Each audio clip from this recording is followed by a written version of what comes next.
से जो रहित है वह आत्मा अपराध है।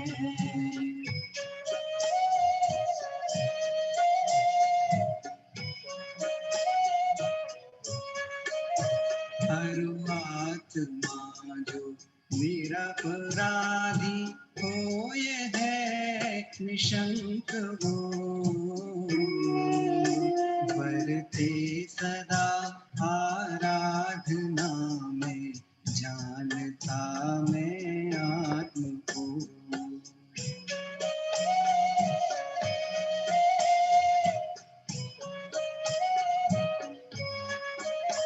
प्रतिक्रमण प्रतिचरण त्यों परिहरण निवृत्ति धारणा, अरुशुद्धि निंदा गर्हणा ये अष्टविध विष कुंभ है।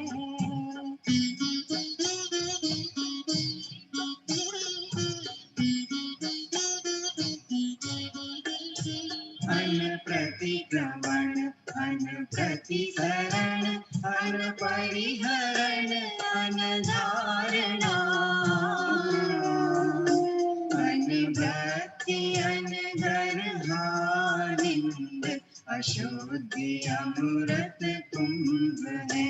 अनवृत्ति अन गर्हानिंद अशुद्धि अमृत कुंभ है। अनिवृत्ति अनगर्हानिंद अशुद्धि अमृत कुंभ है।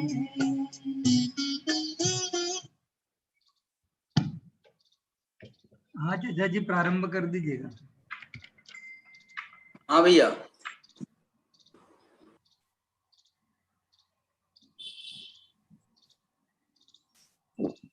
नमो अर्हन्ताणं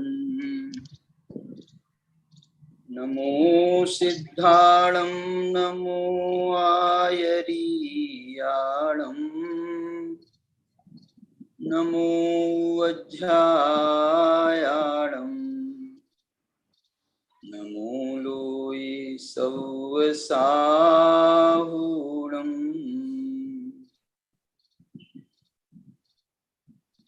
अभिवन्द्यून शिरसा अपुनभवकारणं महावीरं देशिं भंगं मग्गं मोक्षस्य वोच्छामि।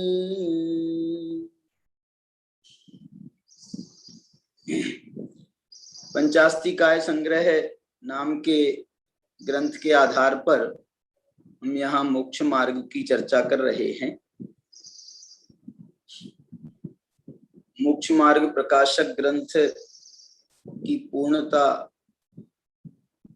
की दिशा में ये व्याख्यान माला का आयोजन चल रहा है। यहाँ हम मोक्ष मार्ग की चर्चा पंचास्तिकाय संग्रह के आधार पर विगत दिनों से कर रहे हैं। अभी हमारी 161 नंबर की गाथा यहाँ पर चल रही है। इस 161 नंबर की गाथा में निश्चय मोक्ष मार्ग का निरूपण किया जा रहा है और इसके पहले 160 नंबर की गाथा में व्यवहार मोक्ष मार्ग का निरूपण किया गया था। तो 161 नंबर की गाथा में ये समझाया जा रहा है, ये सिद्ध किया जा रहा है कि जो पूर्वोक्त व्यवहार मोक्ष मार्ग है वो किस प्रकार से निश्चय मोक्ष मार्ग का साधन बनता है। अमृतचंद्राचार्य ने जहां इसमें व्यवहार मोक्ष मार्ग के लिए साधन शब्द का प्रयोग किया था, यहाँ पर जयसेनाचार्य की टीका में उसे साधक शब्द का भी प्रयोग किया गया है। देखिए इन्होंने जो इसकी उत्थानिका लिखी है जयसेनाचार्य ने, जयसेनाचार्य की टीका अपन निकाल सकते हैं कल्पना बेन वाली। आज हम उसके ही आधार पर यहाँ चर्चा करेंगे और इसमें क्या होगा कि जो ये चर्चा है हमारी, इसमें जो अमृतचंद्राचार्य की टीका है जो सोनगढ़ जयपुर से प्रकाशित है, उसमें जो भावार्थ दिया गया है ना, वो भावार्थ पूरा का पूरा जयसेनाचार्य की टीका का ही एक प्रकार से प्रस्तुतिकरण है। इसलिए हम जयसेनाचार्य की टीका को पढ़ लेंगे तो हमको उसका भी ख्याल आ जाएगा, फिर समय रहेगा तो अपन उसको भी पढ़ लेंगे। अभी यहाँ पर जो है मैं इसकी उत्थानिका आपके सामने पढ़ना चाहता हूँ। उत्थानिका जो है इसके पहले वाले पेज पर है। देखिए यहाँ पर जो हिंदी में नीचे दिया है 100 ये है ना, अब पहले यद्यपि स्वसमय व्याख्यान के समय जो सब संग मुक्को इत्यादि 2 गाथाओं द्वारा निश्चय मोक्ष मार्ग का व्याख्यान किया था, मतलब ये जो 158 और 159 गाथा में ये गाथाएं, उसका पहला पद यही था सब संग मुक्को 158 का। तो इसमें ये कह रहे हैं 158 मतलब वो अमृतचंद्राचार्य की टीका का नंबर है, इनकी टीका का नंबर जो है वो अलग आएगा, 167 होगा या 166 होगा, 166 होगा, वो अपन देख लेना। तो यहाँ पर जो है ये कह रहे हैं कि निश्चय मोक्ष मार्ग का व्याख्यान हमने पहले भी किया है, लेकिन वहां तो स्टार्ट ही कर रहे थे, उनने सबसे पहले निश्चय मोक्ष मार्ग का वर्णन किया। तो यहाँ पर प्रश्न ये किया गया कि फिर आपने व्यवहार मोक्ष मार्ग का वर्णन किया, तो जब निश्चय मोक्ष मार्ग का वर्णन हो गया तो व्यवहार मोक्ष मार्ग की क्या आवश्यकता थी? तो बोले वो व्यवहार मोक्ष मार्ग का व्याख्यान हमने इसलिए किया था कि जो निश्चय मोक्ष मार्ग बताया गया है उसका साधन क्या है, ये व्यवहार मोक्ष मार्ग है, उसका साधन जो है वो व्यवहार मोक्ष मार्ग है, ऐसा बताया था। अब यहाँ पर जो 161 में फिर से निश्चय मोक्ष मार्ग का वर्णन क्यों कर रहे हैं, तो वो ये बता रहे हैं कि भैया हमने उसको साधन बताया था, व्यवहार मोक्ष मार्ग को किस रूप में वो साधन है वो बताया था। तो अब आपने उसको साधन करके निश्चय मोक्ष मार्ग की प्राप्ति कर ली क्या नहीं कर ली, इसकी मानो यहाँ पर वो उसकी प्रक्रिया को एक प्रकार से यहाँ पर स्पष्ट कर रहे हैं कि व्यवहार मोक्ष मार्ग किस प्रकार से निश्चय मोक्ष मार्ग का साधन बनता है, अथवा व्यवहार मोक्ष मार्ग का साध्य निश्चय मोक्ष मार्ग कैसे सिद्ध होता है, ये बात यहाँ पर बताई जा रही है। वास्तव में यहाँ पर जो है ना एक सिद्धि का प्रकरण भी है। सिद्धि का प्रकरण मतलब कैसे सिद्ध होता है, ये कैसे सिद्ध होता है कि व्यवहार मोक्ष मार्ग साधन है।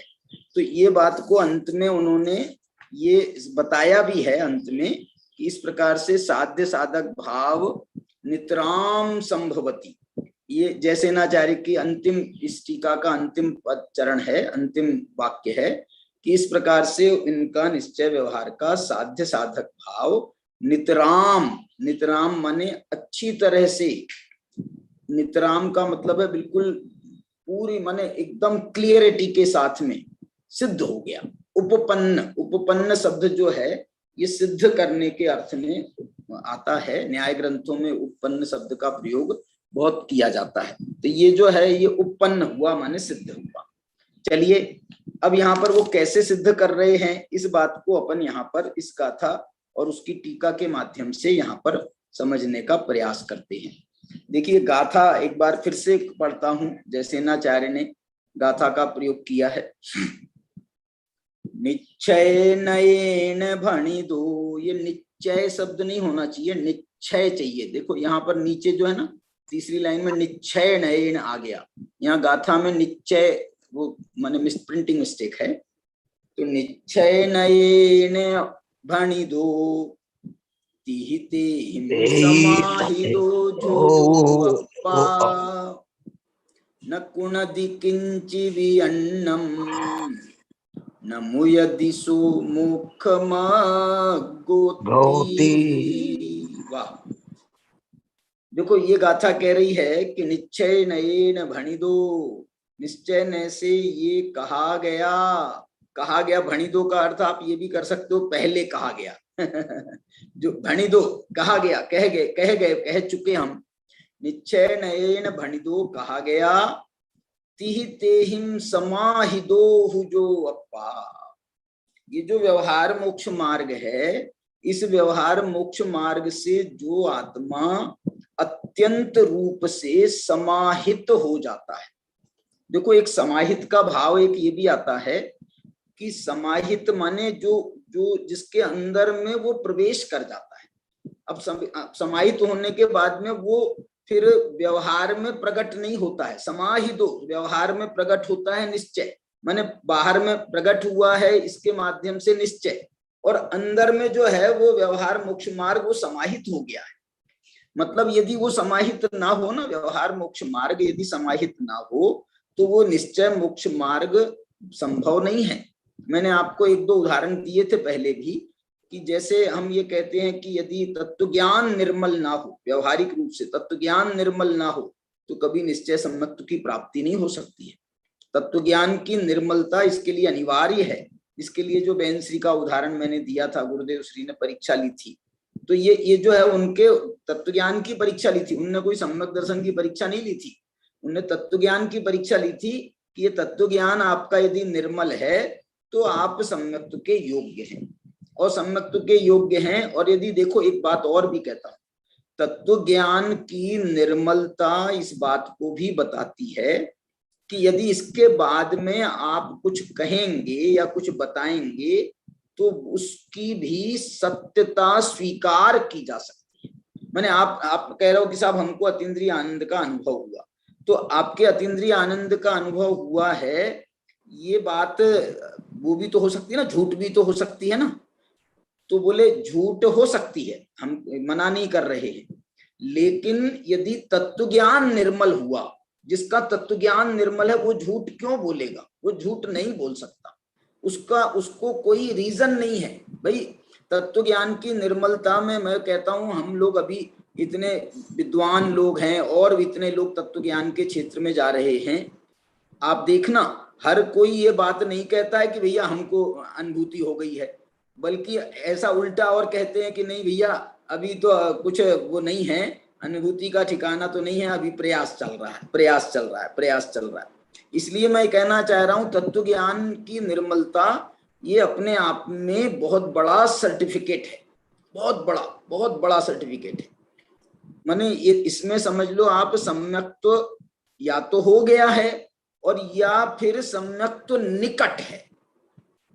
सम्यक्त्व जो है इस अब दूर नहीं रह सकता, तत्व ज्ञान की निर्मलता के बाद में सम्यक्त्व दूर नहीं रह सकता। इसलिए जैसे तत्व ज्ञान की निर्मलता की बात है, इसी तरह से और आप दूसरे अंगों की निर्मलता की बात करें, हम 8 अंगों की निर्मलता की बात करें, तो वो भी जो है उसकी निर्मलता भी ये इस बात की सूचना देती है कि या तो सम्यक दर्शन हो गया है, तब आपको ये 8 अंग व्यवहारिक रूप में प्रकट हुए हैं, अथवा आपको निकट भविष्य में वो आपको अनुभूति सम्यक्त्व की प्राप्ति होने वाली है। इसलिए आपके ये 8 अंग जो हैं इतने निरतिचार रूप से पल रहे हैं। ये 8 अंगों का निरतिचार रूप से पलना, 8 मदों का त्याग होना, ये सब सम्यक्त्व के व्यवहार हैं। ये सम्यक्त्व के व्यवहार हैं, पूर्वचर व्यवहार, और सहचर भी यही है व्यवहार, और उत्तरचर भी यही है। मैं कहता हूं ये जो सम्यक्त्व के व्यवहार है ना, मुनियों को भी ये व्यवहार दिखाई देते हैं, तो मुनियों के भी जो ये सम्यक्त्व के 8 अंग आदि हैं, ये उनके जो है मुनियों के उत्तरचर कहलाएंगे, सम्यक दृष्टियों के सहचर कहलाएंगे। उसके पूर्व में सम्यक्त्व सन्मुख के जो है वो पूर्वचर व्यवहार कहलाएगा। इस प्रकार से इसमें घटित हो जाता है। अब देखिए, मैं ये कह रहा हूं समाहितो हुजो अप्पा, माने ये जो समाहित होने वाला भाव है वो ऐसा है कि जिसने इन सब को अपने अंदर में समाहित कर लिया है, अंदर से उसने इन सब स्टेजेस में, इन सब की प्रक्रियाओं से वो होकर के गुजर चुका है, इतना सब कर चुका है वो, ऐसा समाहितो हुजो अप्पा, ऐसा भाव है। अप्पा जो आत्मा इन सब प्रक्रियाओं से गुजर चुका है। फिर वो ये कैसे माने कि समाहित आप कह के क्या बताना चाहते हो? देखो, ये व्यक्ति जो है कितना अध्ययन करता था, कितना दूसरों की सेवा भी करता था, 8 अंगों में बिल्कुल प्रवृत्त होता था, उपगूहन है, स्थितिकरण है, प्रभावना में कितने बढ़ चढ़ करके भाग लेता था।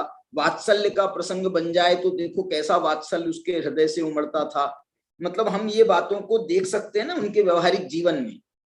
मैं आपको एक उदाहरण देना चाहता हूं इसके लिए, ये वात्सल्य के दृष्टि से, कि हम लोग जो हैं जब बहुत छोटे थे, जयपुर में पढ़ते थे, तो एक बार हम कोई प्रसंग में या फिर कोई शायद कोई क्लास व्लास वहां पर शिविर लग रहा था कोटा में, तो उस समय हमको कोटा भेजा गया था या हम गए थे, जैसा भी ख्याल नहीं आ रहा है। तो मेरे को याद है कि हम रुके थे, एक कोई उनने कमरे में रुकवाया था हमको, लेकिन सुबह सुबह हमने देखा कि दरवाजा खटखटाया, तो हमने दरवाजा खोला तो मालूम सामने से युगल जी बाबूजी प्रकट हो गए। मने बाबूजी युगल जी कितने बड़े विद्वान हमारे समय में भी कहलाते थे और आज भी हैं। मतलब हमारी उनकी सदैव उपस्थिति नहीं है, लेकिन हम सबके चित्त में तो वो सदा छाए रहते हैं। वो बाबूजी प्रकट हो गए, बाबूजी सामने खड़े थे दरवाजे के सामने। तो हम तो एकदम से भौचक्के के हो गए, बाबूजी कैसे आ गए बाबूजी के। बोले नहीं नहीं, मैं तुम लोगों को बुलाने आया हूँ, चलो अब तुम लोगों का नहाना धोना दर्शन पूजन तो हो गया होगा, अब चलो घर चल के नाश्ता करें। तो बाबूजी अपने साथ में हमको, मैं और मेरे साथ में भी कोई होगा शायद, मेरे को ध्यान नहीं है कौन था, लेकिन बाबूजी हमको ले गए। ये उनका वात्सल्य बता रहा हूं मैं, वात्सल्य। वो किसी को भेज सकते थे, बच्चों को भेज सकते थे और किसी और के यहाँ पर वो नाश्ते का इंतजाम करवा सकते थे, जो भी हो सकता था। लेकिन उन्होंने कहा नहीं, ऐसा नहीं, ऐसा थोड़ी होता है, ऐसा थोड़ी होता है। मतलब हमने तुम लोगों को आमंत्रित किया है, हमारा कर्तव्य है। ऐसे ही एक बार वहां पर प्रशिक्षण शिविर लगाया था सन 75 में, तब तो हम नहीं थे। प्रशिक्षण शिविर लगाया था, उसकी लोग याद करते हैं आज भी कि बाबूजी ने उसमें कितना बढ़ चढ़ करके हिस्सा लिया था और एक एक कमरे में जाते थे बाबूजी स्वयं, और जा करके भैया कोई चीज की तकलीफ तो नहीं है, कोई बात की कमी तो नहीं है, आप जरूर बताना। और उसके पहले की मेरे को घटना याद है कि ये शिविर जब लग रहा था तो इसमें जो है ना एक ऐसा प्रसंग बन गया था कि भैया कितना खर्चा आएगा, क्या होगा, ऐसा पूछा गया कि कितना खर्चा आएगा। तो किसी ने कहा कि साहब ये शिविर, उस समय 1975 की बात है ये, तो उस समय जो है बोले 2 लाख रुपए का खर्चा आएगा। आजकल तो करोड़ों में निपटते हैं शिविर, 2-2 करोड़ के प्रशिक्षण शिविर लगते हैं, उस समय 2 लाख में निपट रहा था। तो बोले, तो किसी श्रेष्ठी ने वहां पर कह दिया कि बोले भैया 2 लाख रुपए का इंतजाम कहाँ से होगा, आप कह रहे हो कि हमको शिविर लगाना है, 2 लाख रुपए का खर्चा आएगा, तो ये होगा कहाँ से। तो वो श्रेष्ठी को ऐसा लगा जैसे ये सब भैया मेरे ऊपर डालना चाहते हैं। तो उन्होंने फिर बाबूजी ने बोला भैया अपन लोग 10-12 लोग बैठे हैं यहाँ पर, विचार कर लो। तो आपस में विचार भी किया, तो कोई शायद इंतजाम उनका 1-8 लाख रुपए का इंतजाम हो गया। तो वो श्रेष्ठी महोदय ने कहा कि भैया इसमें इतना इंतजाम तो हो गया 1 लाख रुपए का, लेकिन 1 लाख रुपए और बाकी अभी भी 1 लाख रुपए तो बाकी है, वो कहाँ से आएगा। ऐसा मतलब, बोले भाई आ जाएगा, शिविर लगेगा उसमें आ जाएगा। बोले नहीं, मैं इसकी मैं नहीं करता हूँ। तो बोले देखो इसमें जो है उनने अपने 11,000-21,000 रुपए जो कुछ उनने को भी मिलाना था, उनने वो भी मिला दिए। बोले देखो इसके अलावा अब जो अभी 80,000 रुपए और चाहिए हैं, इनका आप इंतजाम करो, उसके बाद में अपन बात करेंगे। मैं आपको ये बताना चाहता हूँ, इसकी इस प्रकार की 2 घटनाएं मेरे को याद हैं। प्रभावना का प्रसंग है ये प्रभावना की बात है। तो उन्होंने ये कहा, बाबूजी घर गए और उस समय वो सोने चांदी का कुछ व्यापार करते थे, तो उनके घर में जो है जितना सोना चांदी का सामान रखा हुआ था, उनने उसकी बनाई पोटली, उनने उसकी पोटली बनाई और उसकी पोटली बना करके वो पूरी की पूरी ले जा करके उनके पास में रख दी। बोले देखो साहब ये है, ये इसमें जितना भी इसमें से आ जाएगा, मेरे को लगता है पूरा पड़ जाएगा, 80,000 रुपए से ज्यादा का ही ये सामान होगा, जो भी होगा जैसा भी। बोले आप जो है ये अपने पास में रखो, अब इसके बाद में हम शिविर लगाते हैं और इसमें यदि कुछ उसके बाद भी टोटा पड़ जाएगा तो मैं उसकी पूरी जिम्मेदारी लेता हूं, इसमें से इसमें पूर्ति हो जाएगी और उसके में भी कुछ, ऐसा कह करके वो बाबूजी ने वो शिविर लगाया था।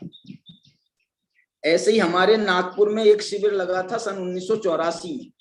उस समय ये आदिनाथ जी नखाते साहब हमारे यहाँ पर एक अपने साधर्मी हैं, उनने वो भावना भाई थी, डॉक्टर साहब और पूरी टीम उस समय आई थी, बहुत बड़ा शिविर लगा था। उस समय तो ऐसी कोई बात नहीं हुई थी, लेकिन हो सकता है सब लोगों ने आपस में तय किया होगा, बोला भैया कौन लगाएगा, इतना खर्चा कहाँ से होगा, इतना खर्चा कहाँ से होगा। तो ये आदिनाथ जी नखाते जो हैं, ये हमारे अजीत जी बड़ौदा है ना, अजीत जी बड़ौदा साहब, उनके ससुर साहब थे, उनके ससुर साहब थे। इनका संबंध करने के लिए जब उनके पिताजी सोनगढ़ जाते आते थे, वो जब यहाँ आए थे और उनके घर में ठहरे थे वो, तो उनने देखा सामने गुरुदेव श्री का फोटो लगा हुआ था, घर के दरवाजे के सामने गुरुदेव श्री का फोटो लगा हुआ था। तो उनके अजीत जी के पिताजी ने कहा हमारा संबंध हो गया। मैंने गुरुदेव का फोटो हमको मिल गया है, तो गुरुदेव का फोटो है मतलब ये घर मुमुक्षुओं का घर है, संस्कारी घर है, इसलिए जो है इस घर में संबंध करने में कोई दिक्कत नहीं है। मतलब उनके मन में ऐसा आ गया था कि ये तो अपना संबंध तो हो गया। वो आदिनाथ जी नखाते का मैं ये कह रहा हूं, उनको वो शिविर लगाना था। जब ये बात आई कि ये शिविर का खर्चा कैसे होगा कैसे होगा कैसे होगा, लेकिन वो तो इतने जोम में थे, वो क्या किया उनने मालूम, उन्होंने अपने घर के कागज, रजिस्ट्री के कागज वो ले जा करके बैंक में या कहां पर उनने रखे, और वहां से उन्होंने 50,000 रुपया वहां पर उनको उस पर से उनने लोन उठाया। 50,000 रुपए उठाया था, कितना उठाया था उनने, वहां से लोन लिया और वो समाज के सामने रख दिया कि बोले ये 50,000 रुपए रहे, अब इसके बाद में ये शिविर लगेगा, और यदि इसके बाद भी नहीं होगा तो अभी तो मैंने गिरवी रखा है घर का, मैं घर का जो है बेच दूंगा घर, और उससे जो रकम आकर के जो है ये शिविर की पूर्ति। उसके बाद तो शिविर बहुत अच्छा लगा, उसमें और 10-20-50,000 रुपए बच गया था। और ऐसा मजेदार शिविर लगा था, मैं आपको क्या बताऊं। उन्होंने जो है पंडाल बांधा, बहुत बड़ा पंडाल बांधा। तो हम लोग जब देखने गए पंडाल, तो हमने बोला इतना बड़ा पंडाल क्यों बांध दिया, इतना बड़ा पंडाल। अरे नहीं इतना बड़ा पंडाल तो लगेगा। तो बोले साहब नहीं इतने बड़ा पंडाल बहुत खराब लगेगा, सब 10-20-50 लोग आपके बैठेंगे सामने, और वो जो है पंडाल में बहुत खराब लगेगा। तो फिर क्या किया था, बीच में से आजू बाजू की गैलरी बना करके ऐसे वहां से एक टेंट लगा दिया था। तो टेंट लगा दिया तो उससे जो है वो छोटा दिखने लगा था। तो बोले साहब अब शिविर लगाओ। 8 दिन का शिविर लगा था। मैं आपको ये बताता हूँ कि वो 8 दिन में धीरे धीरे टेंट का एक एक जो वो था ना, वो खुलता चला गया, और आखिरी दिन वो टेंट के पूरा ओपन हो गया, और इतनी हजारों से भीड़ आई थी। आदरणीय डॉक्टर साहब उस समय वहां पर थे। तो जो है उस समय सबसे पहले मैं गद्दी पर बैठ करके मैंने स्वाध्याय किया था सबसे पहले यहाँ पर। मतलब इतने बड़े शिविर में दादा के पहले मैं प्रवचन करता था। तो दादा जो है कौन सी बात पर मेरा वो भी उनने किया था। बोले इतना घबरा करके क्यों बोल रहा था तू।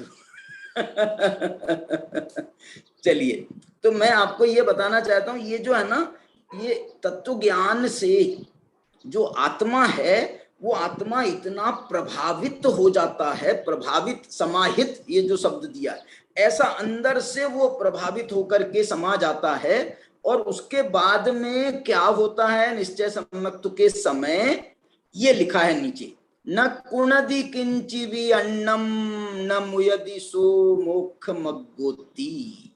ये अंतिम उसका जो निष्कर्ष ये निकलता है, उसके फल ये आता है। क्या फल आता है, न कुणदि किंचि भी अन्नम, वो ऐसा अपनी सामायिक में अपनी समाधि में लीन हो जाता है। न कुणदि किंचि भी अन्नम, कुछ नहीं करता है। न मुयदि, ना कुछ करता है ना कुछ छोड़ता है। ये सब जो कुछ भी करना था विकल्पात्मक भूमिका में सब वो पहले कर चुका, लेकिन जिस समय अपने में आरूढ़ होता है तो ना कुछ करता है, माने ना कुछ ग्रहण करता है और ना कुछ त्याग करता है। ना कुछ ग्रहण करता है माने ना कुछ आरंभ आदि के कार्य करता है, और ना ये आरंभ आदि के त्याग के विकल्प करता है। ऐसा समाहिदो जो अप्पा न कुणदि किंचि भी अन्नम न मुयदि सो मोक्ष मग्गोति। उसका नाम मोक्ष मार्ग है। एक बात मैं आपको बताऊंगा अभी आखिरी में, इन्होंने ये कहा कि ऐसा सम्यक दर्शन ज्ञान चारित्र से परिणत हुआ आत्मा मोक्ष मार्ग है, आत्मा ही मोक्ष मार्ग है। देखना, ये निश्चय मोक्ष मार्ग है ऐसा नहीं कहा उन्होंने, ये निश्चय मोक्ष मार्ग है ऐसा नहीं कहा उन्होंने। ये कहा कि जो इस व्यवहार की प्रक्रिया पूर्वक फिर निश्चय मोक्ष मार्ग की प्रक्रिया पूर्वक जो समाहित हो जाता है आत्मा, वो आत्मा मोक्ष मार्ग है। आत्मा को मोक्ष मार्ग, आत्मा मोक्ष मार्ग है। माने उन्होंने वो निश्चय सम्यक दर्शन ज्ञान चारित्र के भी जो भेद हैं विकल्पात्मक दशा वाले, उसको भी उन्होंने माने दूर किया। बोले साहब ये भेद को भी मत रखो, निश्चय के क्यों ना हो, निश्चय सम्यक दर्शन ज्ञान चारित्र के ही भेद क्यों ना हो, इनको मत रखो, आगे बढ़ो। अब वो जो है वो आत्मा जो है अब बिल्कुल ऐसा तटस्थ नए पक्षातिक्रांत, जो अपन 144 गाथा में पढ़ रहे थे, नए पक्षातिक्रांत की अवस्था में पहुंच जाता है। तो बोले अब जो है मैं मोक्ष मार्ग कौन सा कहूं, व्यवहार कहूं क्या निश्चय कहूं? बोले तुम ये व्यवहार निश्चय के भेद में अभी भी उलझे हो, अब ये आत्मा मोक्ष मार्ग इतना प्यारा इन्होंने इसका मंतव्य प्रस्तुत किया। हाँ बोलो भाई साहब, बोलो बोलो, नवल गुण जी बोलिए। भाई साहब मेरा प्रश्न ये है जी बोलिए।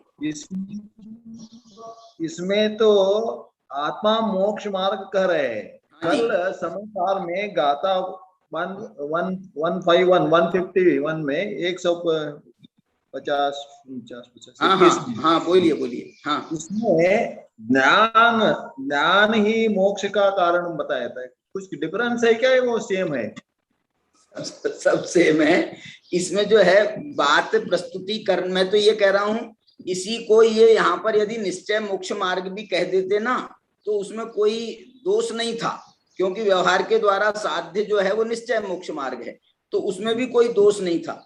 लेकिन आचार्य ने समझ लीजिए उसके भी ऊपर की एक भूमिका लेकर के बोले ये निश्चय मोक्ष मार्ग क्या होता है, ये आप इसमें टेढ़ क्यों लगा रहे हो? निश्चय मोक्ष मार्ग है माने ये निश्चय से मोक्ष मार्ग है, मोक्ष मार्ग नहीं है।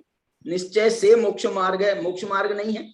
तो ऐसा जो आपने निश्चय नय की जो आपने एक टेढ़ लगाई है, इसमें एक और गुंजाइश लगाई है, बोले इसकी जरूरत नहीं है। ये आत्मा मोक्ष मार्ग है, वास्तव में यही मोक्ष मार्ग है ऐसा। और वो आत्मा को कह करके उन्होंने बिल्कुल जैसे निश्चय मोक्ष मार्ग को भी हम अभेद रत्नत्रय कहते हैं ना, अभेद रत्नत्रय, यहाँ आत्मा को मोक्ष मार्ग कह करके इन्होंने और सबसे बड़ा अभेद, आत्मा ही सबसे बड़ा अभेद है, वो आत्मा ही मोक्ष मार्ग है। बस तुम भूल जाओ कि द्रव्य है क्या, गुण है क्या, पर्याय है क्या, निश्चय है क्या, व्यवहार है कि ये, इसमें भूल जाओ। बस आत्मा को आपने कह दिया, बस आत्मा में सब गर्भित है। परमट्ठो जो 151 गाथा आपने याद की समय सार की, परमट्ठो खलु समो शुद्धो जो केवली मुनि नानी तम्मिठिदा सहावे मुनिनो पावंती निब्बाणी। ये 151 नंबर की गाथा है।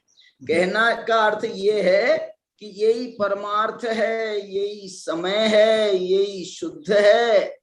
और यदि तुम पर्याय दृष्टि से उसके कुछ नाम देना चाहो तो वही आत्मा केवली है, वही आत्मा ज्ञानी है, वही आत्मा मुनि है। और उसी आत्मा में स्थित होने से मुनिजन निर्वाण को भी प्राप्त हो जाते हैं। तम मिठिदा सहावे मुनिनो पावंती निर्वाण। इसलिए जो है ये बहुत अच्छा आपने बात उठाई और बिल्कुल बिल्कुल जो है यहाँ से अपने प्रकरण से वो बहुत अच्छा मैच करता है। मतलब मैं आपको कह रहा हूं कि मैच ऐसे भी करता है कि उन्होंने एक प्रकार से एक प्रक्रिया भी बता दी।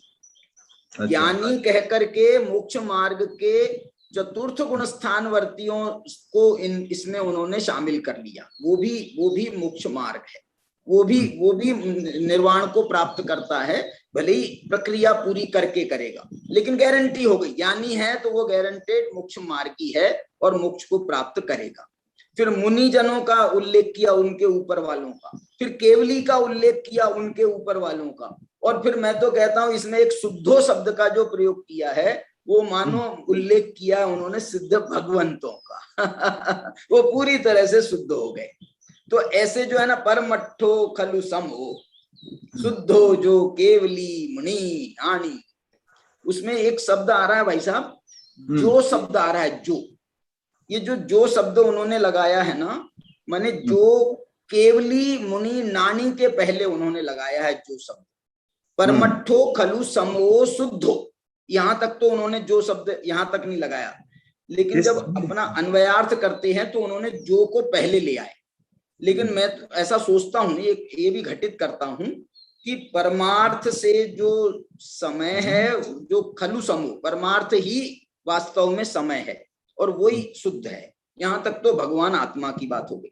अब वो कह रहे हैं कि जो केवली मुनि नानी, जो केवली ज्ञानी मुनि तम्मिठिदा सहावे, ऐसे स्वभाव में वो स्थित होते हैं, वे मुनिनो पावंती निर्वाणम, वे सब वहां तो देखो, वहां कहा था मुनि ऊपर लगाया था एक वचन, और यहाँ पर कहा मुनिनो बहुवचन लगाया। इसमें मैं ये कहता हूं, ये मुनिनो में वो सब गर्भित कर लो, ऊपर में जिनको बताया था बहुवचन में सबको गर्भित कर लो, नीचे इतनी जगह तो नहीं है, लेकिन जो उस स्वभाव में, जो मुनि, जो केवली, जो ज्ञानी उस स्वभाव में स्थित होते हैं, ऐसे मुनि जन निर्वाण, मुनिनो मतलब ये मध्य दीपक कह दिया, और मध्य दीपक कह करके वो निर्वाण को प्राप्त करते हैं, ऐसा भी अर्थ किया जा सकता है। मैं आपको ये बता रहा हूं। और एक है, आगे जाके सम्यक दर्शन ज्ञान चारित्र ही मोक्ष मार्ग है, कहते हैं ना फिर। बिल्कुल बिल्कुल बिल्कुल बिल्कुल। नहीं देखो, इसमें क्या है, मैं आपको यही बताता हूँ। आचार्य जो है ना, कुंदाचार्य की शैली बता रहा हूँ, ये पंचास्तिकाय में भी उनने उस शैली का वो निश्चय की बात पहले करते हैं। अच्छा, जैसे यहाँ पर 151, 52, 53, 54 गाथा में निश्चय की बात करी, और बल्कि यहाँ तक बात करी कि जो निश्चय में स्थित नहीं है, परमठ्ठमिद जो अठिदो, परमार्थ में जो स्थित नहीं है, परमठ बाहिराजे जो परमार्थ से बाहर हैं, उनके सारे व्रत तप आदि अज्ञान व्रत तप आदि हैं, उनको मोक्ष की प्राप्ति नहीं होती है, यहाँ तक उन्होंने कह दिया। ये सब कहने के बाद में, निश्चय की खूब अच्छी तरह स्थापना करने के बाद में, फिर ये अगली 155 या 156 गाथा जो समय सार में, उसमें वो व्यवहार मोक्ष मार्ग की स्थापना करने वाले, जैसे इन्होंने यहाँ पर 160 में व्यवहार मोक्ष मार्ग की स्थापना करी है, ऐसी वहां पर भी 155 या 156 गाथा आएगी समय सार में, उसमें वो इसकी बात करने वाले, व्यवहार मोक्ष मार्ग की बात करने वाले। बताऊं आपको गाथा में, देखो मेरे पास समय सार रखा है, 154 गाथा के बाद में 155 गाथा है। 155 गाथा ये व्यवहार मोक्ष मार्ग की गाथा है। देखो क्या गाथा लिख रही है, जीवादि सद्दहनम सम्मतम, यहाँ पर आई थी धम्मादि सद्दहनम सम्मतम, यहाँ पर धम्मादि सद्दहनम आया था, 160 नंबर में धम्मादि सद्दहनम आया था ना, यहाँ पर जीवादि सद्दहनम सम्मतम, सेम भाषा है। और तेसी मधिगमो नानम, और उसका ही अधिगम करना, उसका नाम ज्ञान है। वहां कहा था उन्होंने नानम अंग पूव गदम, फिर आगे कहा रागादि परिहरणम चरणम, वहां कहा अपने, यहाँ कहा पंचास्तिकाय में चिट्ठा तवम ही चरिया, एसोदु मुख पहो, यहाँ पर ऐसा कहा यह मोक्ष का मार्ग है, और यहाँ कहा व्यवहारो मोक्ष मग्गुति, ये व्यवहार मोक्ष मार्ग है। अब इसमें जो है ना, ये दोनों की भाषा में एक अंतर मैं आपको बताता हूं। समय सार में जो ये भाषा है ना, जीवादि के श्रद्धान का नाम सम्यक है, और उस जीवादि के ही ज्ञान का नाम ज्ञान है, और रागादि के परिहार का नाम चारित्र है। ये जो परिभाषा है, ये परिभाषा निश्चय मोक्ष मार्ग में भी घटती है। अच्छा, कैसे घटती है? आप 13वीं गाथा को याद करो। ये बात मैंने प्रदीप जी भाई साहब से पूछी थी समय सार परिचर्चा में, तो प्रदीप जी ने कहा इसको जो है 13वीं गाथा के हिसाब से आप लगाओगे तो निश्चय मोक्ष मार्ग घट जाएगा। मैंने कैसे बता रहे हो? मैं समझ गया। वहां ये कहा उन्होंने, क्या कहा, भूदत्थेनाभिगदा जीवा जीवाय पुण्य पावम च आसव संवर्णित, ये तो पूरे 9 पदार्थों के नाम गिना रहे आचार्य, और कह रहे ये निश्चय मोक्ष मार्ग है। भूदत्थेनाभिगदा जीवा जीवाय पुण्य पावम च आसव संवर निज्जर बंधो मुखो य सम्मतम। ये सम्यक दर्शन है, ये निश्चय सम्यक दर्शन, भूतार्थ से जाने हुए जीवादि का श्रद्धान, इसका नाम सम्यक दर्शन है। तो आचार्य भी ये कहते हैं, गुरुदेव इसमें ऐसा अर्थ निकालते, प्रदीप जी भाई साहब ने भी ये बताया था, और मैं भी आपको ये कह रहा हूं, ये 13वीं गाथा में, इसलिए इसको जो है 13वीं गाथा के हिसाब से पढ़ेंगे, या जीवादि सद्दयनम में भूतार्थ से जाने हुए जीवादि का श्रद्धान, उसका नाम सम्यक तो है, तो ये निश्चय में घट जाएगा। फिर बोले आप 9 पदार्थों का भेद रूप श्रद्धान है क्या? नहीं, भेद रूप नहीं है, एक वचन कर दिया। गुरुदेव कहते हैं एक वचन कर दिया, जीवा जीवा श्रवण संवर निजरा मोक्षास तत्वम, एक वचन कर दिया, हो गया निश्चय। एक वचन कर दिया तो निश्चय हो गया। आप इसको दूसरे ढंग से मैं कहूं, यदि इनकी भाषा में 161 नंबर की गाथा की भाषा में कहें, तो ये जीवादि के श्रद्धान से जिनका आत्मा समाहित हो गया है, माने परिपक्व, जिसको एक अच्छा शब्द है ये, परिपक्व हो गया है, माने जिसने जीवादि का श्रद्धान करके अत्यंत रूप से परिपक्वता को प्राप्त हुआ है, वो क्या होता है मालूम? परिपक्व होने के बाद में उसका व्यवहार जीवादि का श्रद्धान या जीवादि के श्रद्धान का विकल्प, वो उसका छूट जाता है। परिपक्व होने के बाद जो फल है वो डंठल में नहीं रहता, वो छूट जाता है। क्या बोल रहा हूं? जब फल है ना, फल जब तक परिपक्व नहीं होता है तब तक तो उससे लगा रहता है, झाड़ में लगा रहता है, डंठल से लगा रहता है, चिपका रहता है।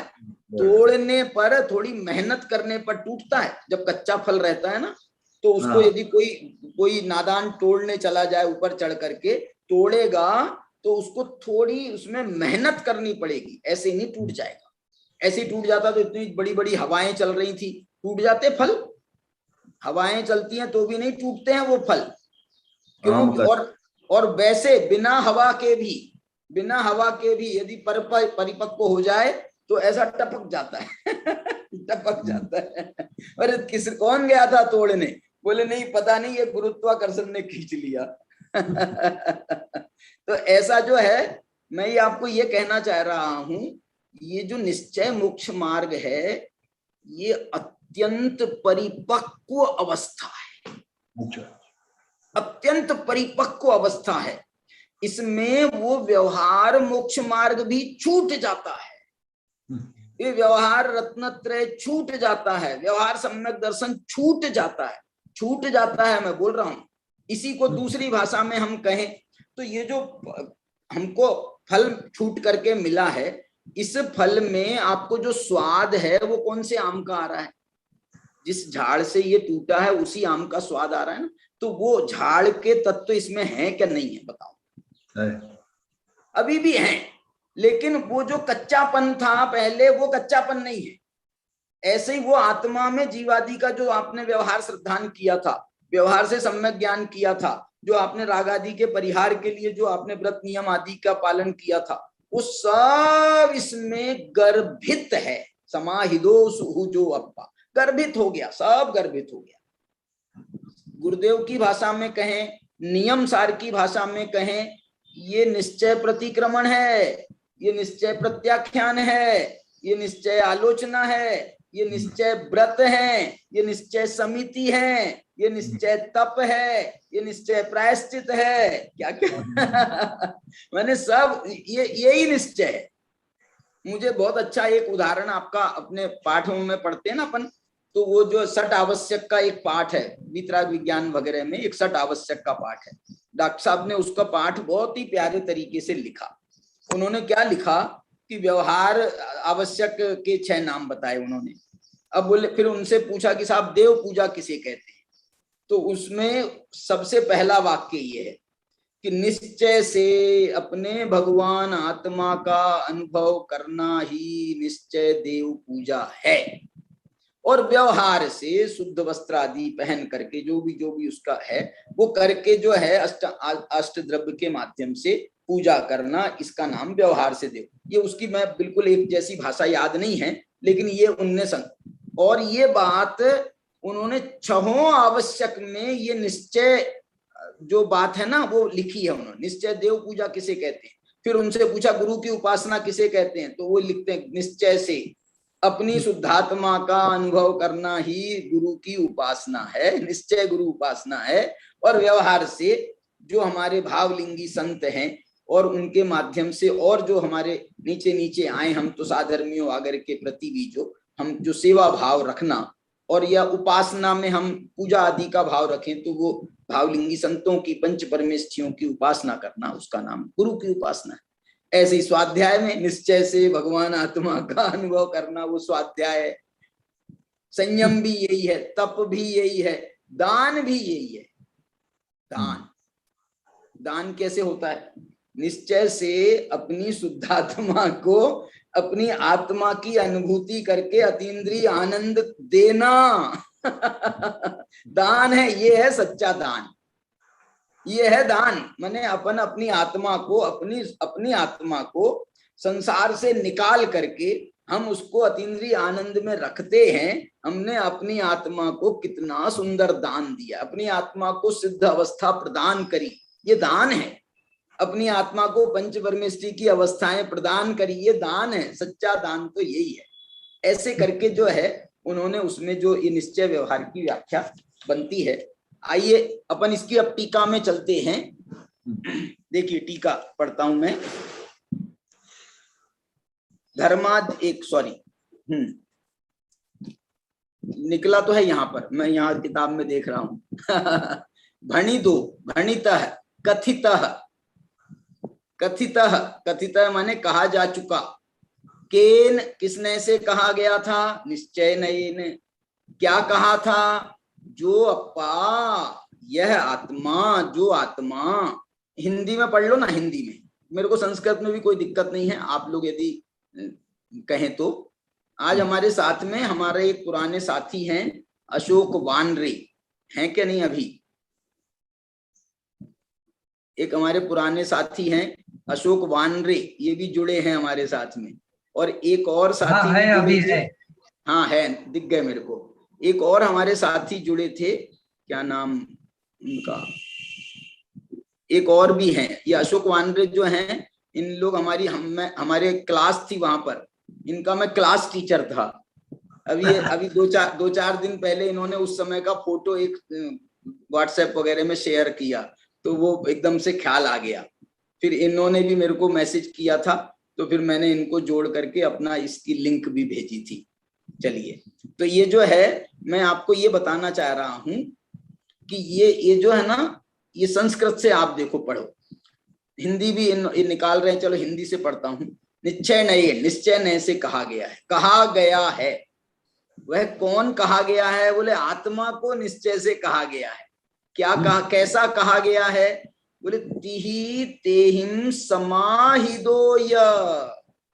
उन तीन माने जो व्यवहार 160 गाथा में कहे गए, उन तीन दर्शन ज्ञान चारित्र से समाहित एकाग्र आत्मा कहा गया है। अब मैं तो इसमें ये भी कहना चाहता हूं कि निश्चय सम्यक दर्शन ज्ञान चारित्र की मोक्ष मार्ग की चर्चा जो 158-59 में कही, व्यवहार सम्यक दर्शन ज्ञान चारित्र की चर्चा जो 160 में कही, ये पूरा निश्चय व्यवहार मोक्ष मार्ग को जिसने अच्छी तरह से समाहित कर लिया है, अपने आत्मा समझ लिया है, ऐसा है, ऐसा इसका स्वरूप है। ऐसा समाहित होता हुआ फिर जो न कुनदि किंचिवी अन्नम, कुछ नहीं करता है, न मुण्यदि, न कुछ छोड़ता है। इस शब्द से जो आत्मा से भिन्न, देखो तो कहाँ ले गए आचार्य कहाँ ले गए मालूम? वो कह रहे हैं जो आत्मा से भिन्न क्रोधादि को नहीं करता है। क्या बात है, क्या बात है। आत्मा से भिन्न क्रोधादि को नहीं करता है और आत्माश्रित अनंत ज्ञानादि गुण समूह को नहीं छोड़ता है। देखो मैंने पहले भी कहा था, न मुयदि शब्द जो है वो यहां घटाओ कि वो जो है ना कुछ छोड़ता है और अपनी आत्मा में से ना कुछ छोड़ता है और पर द्रव्य का ना कुछ ग्रहण करता है। ये न मुयदि का मतलब वो नहीं है कि जो आरंभ आदि के कार्यों को ना छोड़ता है ना ग्रहण करता है, या व्रतादि के बारे में जो अपन ने कहा था कि वो व्रतादि को छोड़ता नहीं है और अव्रतादि को ग्रहण नहीं करता। यहाँ तो ये कह रहे हैं, देखो कितना बढ़िया बात कह रहे हैं, आत्माश्रित अनंत ज्ञानादि गुण समूह को नहीं छोड़ता है। वो व्यवहार व्रतादि के विकल्पों को तो छोड़ता है व्यवहार व्रतादि के विकल्पों को तो छोड़ता है। क्रोधादि के ग्रुप में डाल दिया है वो व्यवहार व्रतादि को, क्रोधादि को छोड़ता है और व्यवहार के विकल्पों को भी छोड़ता है, और आत्माश्रित अनंत ज्ञानादि गुण समूह को नहीं छोड़ता है। इस प्रकार के गुणों से विशिष्ट आत्मा कैसा कहा गया है? तो बोले मोक्ष मार्ग है, ऐसा कहा गया है। क्या बात है। देखो ये तो अभी सामान्य अर्थ किया इन्होंने गाथा का, और अब उसका विस्तार से और अर्थ बता रहे हैं यहाँ पर जैसे नाचार्य। वह इस प्रकार कैसे आत्मा मोक्ष मार्ग है? तो बोले देखो सुनो, निज शुद्धात्मा की रुचि, वाह, परिच्छित्ति माने उसका ज्ञान, परिच्छेद करना, परिच्छेदन करना, ये ज्ञान के अर्थ में आता है। तो परिच्छित्ति करना जानकारी, और निश्चल अनुभूति ये चारित्र, इस रूप मोक्ष मार्ग है, निश्चय मोक्ष मार्ग है। अब ये तो सामान्य एक निश्चय मोक्ष मार्ग का कथन हुआ। अब आगे कह रहे अविद्या अज्ञानजन्य वासना के विलय से, देखो ये जो है इसमें बहुत अच्छी बात ये बता रहे हैं, ये अविद्या अज्ञानजन्य वासना के विलय समाप्त होने से उसके साधक मान निश्चय मोक्ष मार्ग के साधक कथनचित स्वसंवित्ति लक्षण भेद रत्न त्रयात्मक व्यवहार मोक्ष मार्ग को प्राप्त होता हुआ। यहाँ पर एक बहुत मार्मिक बात जो कही गई है वो ध्यान देने योग्य है कि भेद रत्नत्रय में भी उन्होंने स्वसंवित्ति लक्षण घटाया है और कथनचित स्वसंवित्ति लक्षण घटाया। ये एक विचारणीय बात है। भेद रत्नत्रय को भी कथनचित स्वसंवित्ति लक्षण बता रहे हैं।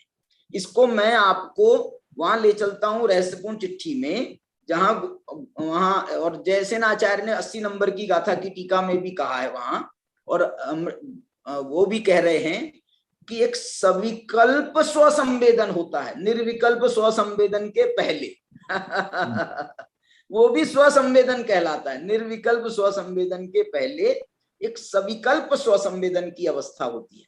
तो ये सविकल्प स्वसंवेदन पर ये यहाँ पर ले जाना चाहते हैं, उसको प्राप्त होता हुआ।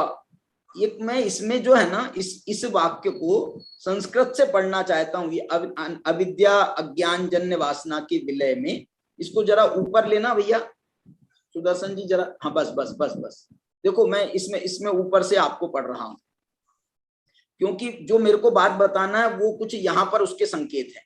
निज शुद्धात्म रुचि परिच्छित्ति निश्चलानुभूति रूप निश्चय मोक्ष मार्ग, ठीक है।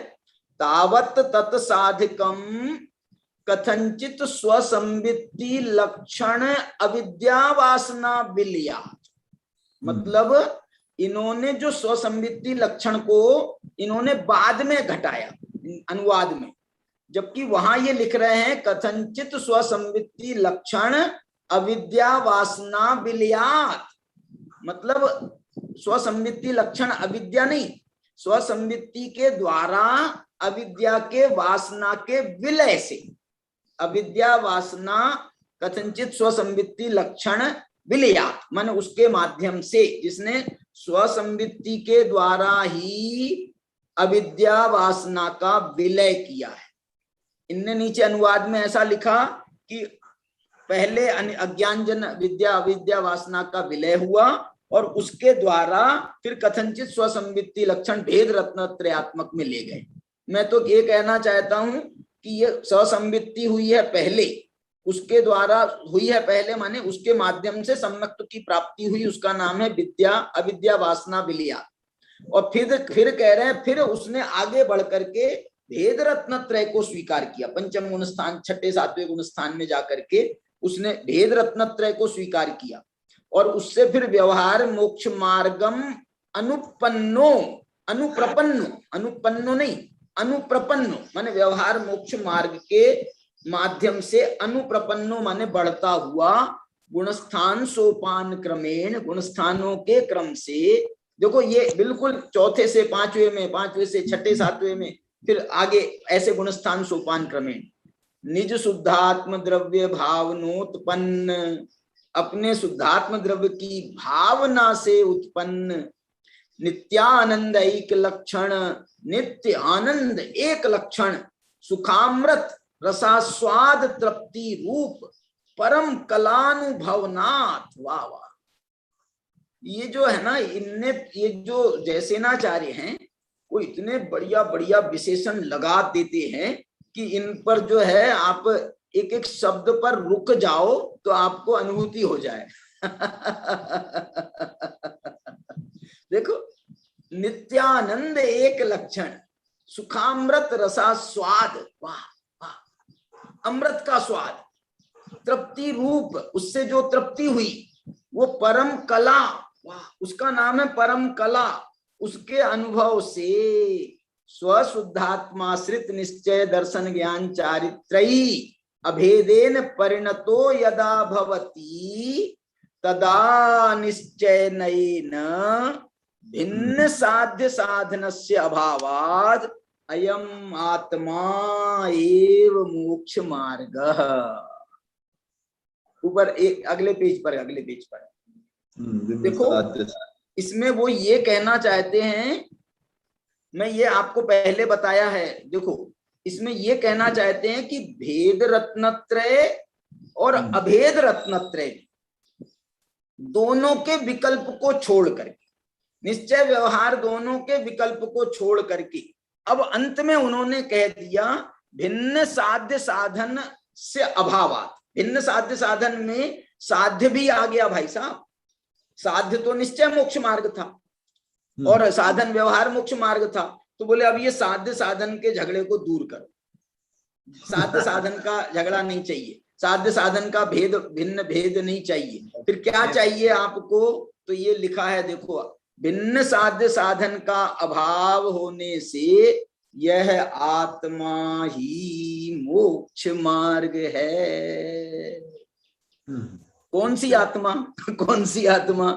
न कुणदि किंचिवि अन्नम न मुयदि सो मुख मद्गोति। और इसके ऊपर के गाथा का ऊपर की लाइन का अंतिम शब्द था अप्पा, और अप्पा के पहले लिखा उनने जो अप्पा। देखो, निश्चय नयेन भणिदो तिहि तेहिं समाहिदो, यहां तक हो गया। भिन्न साध्य साधन सबका से समाहित हुआ, माने निश्चय व्यवहार मोक्ष मार्ग से समाहित हुआ। जो अप्पा, जो आत्मा न कुणदि किंचिवि अन्नम, जो कुछ भी नहीं करता है, न मुयदि और न कुछ अपना छोड़ता है, अपने अनंत गुणों को, जैसे जयसेनाचार्य ने बताया, अपने अनंत गुणों को छोड़ता नहीं है, आत्माश्रित अनंत ज्ञान आदि गुण समूह को छोड़ता नहीं है, वो ऐसा गुणों से विशिष्ट आत्मा, वो आत्मा मोक्ष मार्ग है।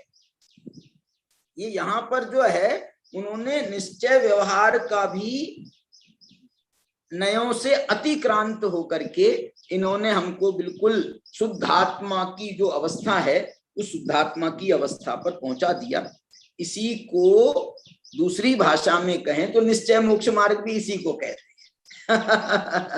जब निश्चय व्यवहार मोक्ष मार्ग का विकल्प छूट करके जब आत्मा अपने शुद्धात्म स्वरूप में लीन हो जाता है तो उस आत्मा को भी निश्चय से मोक्ष मार्ग ऐसा भी कहा जाता है। और यहाँ पर तो उन्होंने निश्चय व्यवहार शब्द का प्रयोग ना करते हुए आत्मा ही मोक्ष मार्ग है, इस प्रकार से इन्होंने यहाँ पर ये बात कही। अब ये देखो, आखिरी का एक और वचन है, एक और छोटा सा एक पैराग्राफ है, अगला पेज पर निकाल लो भैया। एक छोटा सा और वाक्य है, इससे निश्चित हुआ कि सुवर्ण पाषाण के समान, जो हमारा पुराना उदाहरण था सुवर्ण पाषाण का उदाहरण, इससे निश्चित हुआ, हिंदी में देखो, इससे निश्चित हुआ कि सुवर्ण पाषाण के समान निश्चय व्यवहार मोक्ष मार्ग के साध्य साधक भाव सदा सम्यक्तया होता है। ये सम्यक्तया का अर्थ इन्होंने जो ऊपर संभवती शब्द है उसका इन्होंने एक सम्यक्तया अर्थ किया है, माने इसका अर्थ उन्होंने नितराम उपपन्न, ये नितराम शब्द इन्होंने भी डाला है। जरा एक जरा ऊपर बताना, नहीं यही यहीं पर है ना, नहीं इसके ऊपर एक जरा सा ऊपर एक लाइन ऊपर की दिखाना है। देखो ये बस बस बस ततः स्थितम सुवर्ण पाषाणवत निश्चय व्यवहार मोक्ष मार्गयो साध्य साधक भावो नितराम संभवती। नितराम संभवती माने ये संभवती माने संभावना नहीं कर रहे कि इसकी संभावना है, ऐसा संशय वचन नहीं है। ये संभवती माने सम्यक प्रकार से भवती, जो उनने सम्यक्तया लिखा है ना नीचे कल्पना बेन ने, संभवती माने सम्यक प्रकार से होता है होता ही है मतलब नितराम, क्योंकि नितराम शब्द लगा दिया तो अब बोले अब इसमें संभावना कहां से निकली, यदि संभावना होती तो फिर नितराम शब्द की जरूरत नहीं थी। नितराम होता ही है, संभवती सम्यक प्रकार होता है माने सम्यक प्रकार से होता है। इस प्रकार से ये निश्चय माने 161 नंबर की गाथा का जो भाव है वो इस प्रकार से अपन ने जयसेनाचार्य की टीका के माध्यम से पढ़ा। अब अभेद अभेदेन आत्मैव, देखो फिर से वो बात को बताने वाले, अभेद से आत्मा ही दर्शन ज्ञान चारित्र होता है। इति कथन द्वारेन, इस कथन के द्वारा पूर्वोक्त मेव, जो पहले निश्चय मोक्ष मार्ग बताया गया है उसी को फिर से दृढ़यति, मैंने आचार्य छोड़ नहीं रहे। देखो ना, दो निश्चय मोक्ष मार्ग की गाथा, बीच में एक व्यवहार मोक्ष मार्ग की गाथा, और फिर से दो मोक्ष मार्ग की निश्चय मोक्ष मार्ग की गाथाएं। ये किस बात की ओर संकेत कर रही हैं, आप विचार करो मैंने उनके चित्त में, कुंद कुंद भगवान के चित्त में निश्चय मोक्ष मार्ग कितना कितना कितना भावी था, कितना प्रभावी था कि उन्होंने उसके लिए दो निश्चय मोक्ष मार्ग की गाथाएं आगे, दो निश्चय मोक्ष मार्ग की गाथाएं बाद में लगा करके उस व्यवहार मोक्ष मार्ग को सार्थक बनाया है। व्यवहार मोक्ष मार्ग जो है ये व्यवहाराभास में जा नहीं सकता। यदि इस प्रकार से हम उसकी साधना करें निश्चय मोक्ष मार्ग को साथ में लेते हुए, तो ये व्यवहार मोक्ष मार्ग आपका कभी व्यवहाराभास में प्रवेश नहीं कर सकता है। ये बात यहाँ पर कही गई। अब इसके बाद जो 162 नंबर की गाथा में और जो बात बताने वाले हैं, कई बहुत अच्छे विषय इसमें आने वाले हैं और उसकी चर्चा अपन अब कल करेंगे। आज की चर्चा को यहीं पर विराम देते हैं। आइए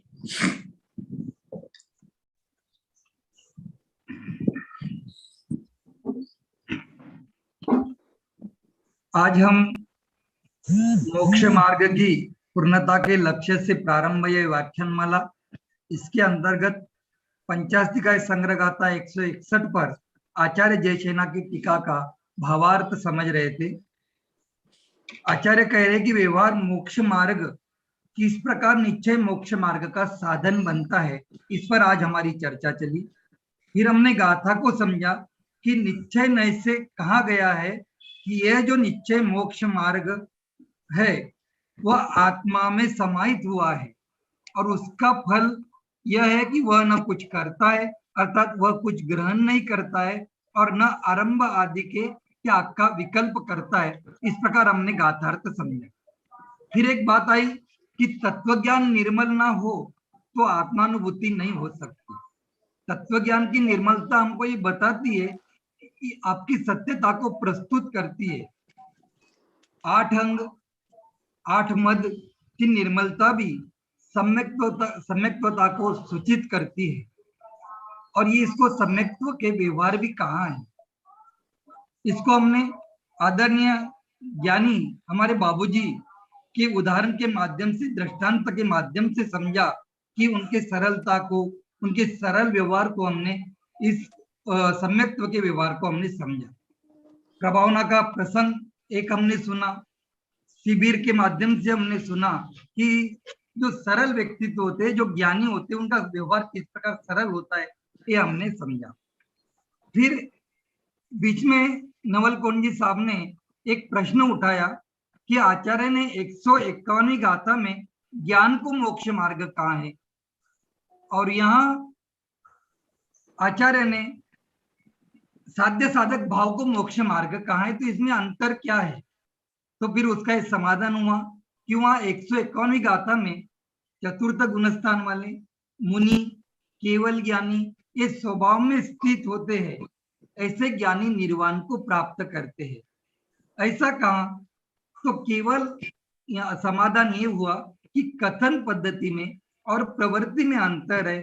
वहां भी स्व में स्थित होना कहा, और यहाँ भी समाहित अर्थात परिपक्वता को आत्मा प्राप्त होता हुआ कहा है।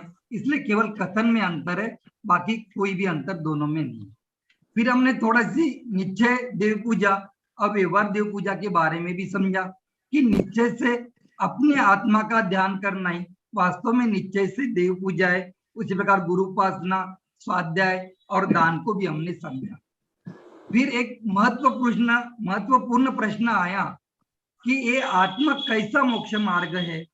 तो फिर आचार्य कहते हैं कि आत्मा का ज्ञान, आत्मा की अनुभूति, स्वसम्मिति, भेद रत्नत्रय रूप लक्षण और व्यवहार मोक्ष मार्ग में बढ़ता हुआ, गुणस्थान से आगे बढ़ता हुआ, नित्यानंद सुखामृत रस स्वादन करता हुआ और भिन्न साध्य साधन का अभाव होने से आत्मा ही मोक्ष मार्ग है। और आचार्य ने यहाँ निश्चय मोक्ष मार्ग को भी अतिक्रांत होकर आत्मा को ही मोक्ष मार्ग कहा है। इस प्रकार ये मोक्ष मार्ग आत्मा ही है, इस प्रकार आचार्य ने कहा है।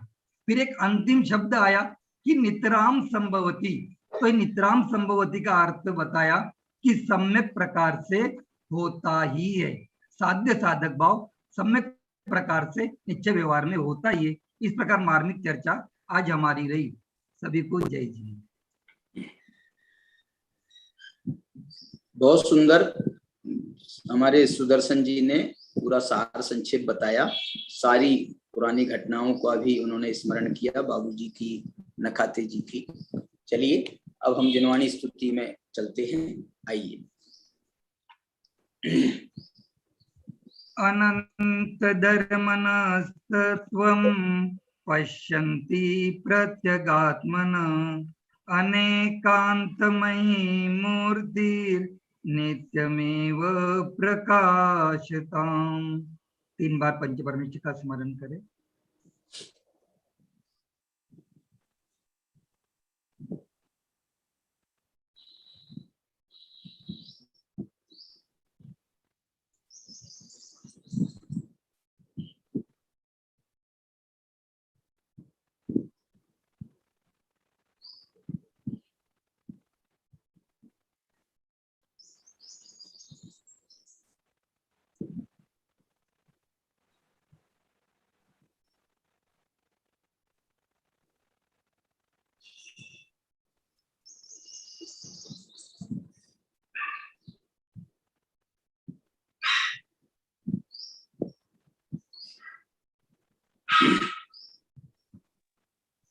जय बोलो द्वादशांग रूपी जिनवानी माता की जय। की जय। सभी को जय जिनेन्द्र। हमारे सुदर्शन जी को, सीमा जी, रमेश जी शाह, नवल गुंड जी, नेहा जी, नरेश भैया, स्वर्णलता जी, अशोक भैया, सभी को जय जिनेन्द्र। सुरेश डायमंड जी, भाई साहब जय जिनेन्द्र। सभी को जय जिनेन्द्र। कल मिलते हैं।